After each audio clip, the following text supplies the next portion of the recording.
ângulos. Então, só para a gente revisar, ângulo reto é sempre um ângulo com a medida igual a 90 graus. A figura aparece com esse símbolo aqui no canto. Toda vez que você ver isso aqui, ainda que não esteja escrito que é um ângulo reto, não esteja escrito os 90 graus, isso aqui te indica que é 90 graus. O ângulo obtuso, ele é maior que 90 graus. Eu desenhei os dois ângulos aqui, nós estamos falando desse ângulo em vermelho. Então, maior que 90 graus. Ele parte do zero, se desloca, passa pelo 90 graus. Então, maior que 90. Nós estamos falando desse ângulo aqui. Maior que 90 graus é o obtuso. Ângulo agudo.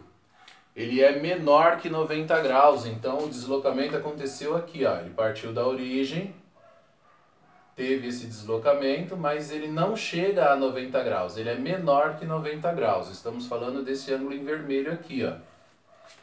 O ângulo raso. Ele parte da origem, dá uma volta aqui até ele chegar do outro lado, até ele chegar no lado oposto.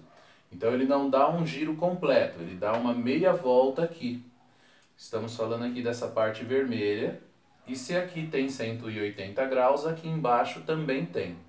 Então, relembrando isso daí para poder falar dos ângulos opostos pelo vértice, ângulos alternos e ângulos alterno interno, alterno externos, que nós vamos falar a seguir. Ângulos opostos pelo vértice. Aparece como OPV, oposto pelo vértice. O que é o vértice? Então o vértice é aqui, onde as duas retas se cruzam.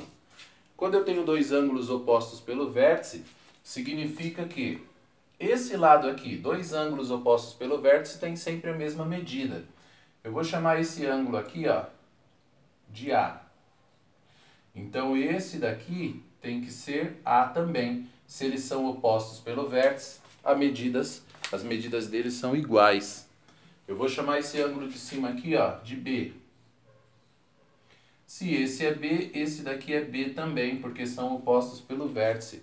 Bom, para ter uma ideia disso e não confundir, é como se eu tivesse com uma tesoura, né?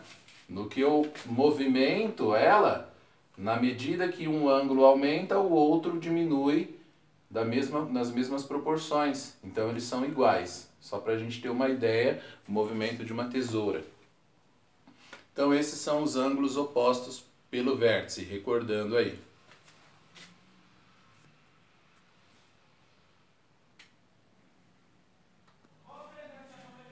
Bom, ângulos formados por retas paralelas e uma transversal. Então a gente tem que considerar, vou chamar aqui de reta R e reta S, que são paralelas. Estão cortadas por uma transversal.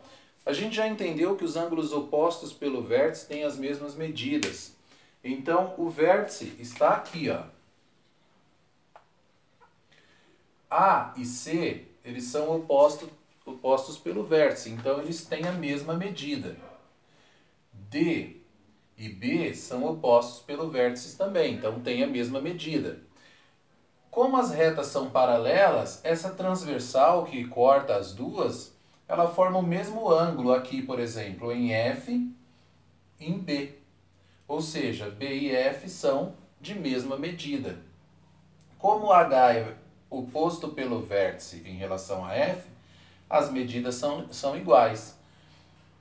O E é oposto pelo vértice em relação a G, então eles têm medidas iguais. Ou seja, tudo que está em verde tem a mesma medida. Tudo que está em azul tem a mesma medida. E aí no livro de vocês tem um exercício que está abordando exatamente esse tipo de situação. Assista ao vídeo, veja a revisão dos ângulos que eu passei anteriormente para tentar resolver os exercícios. Bons estudos!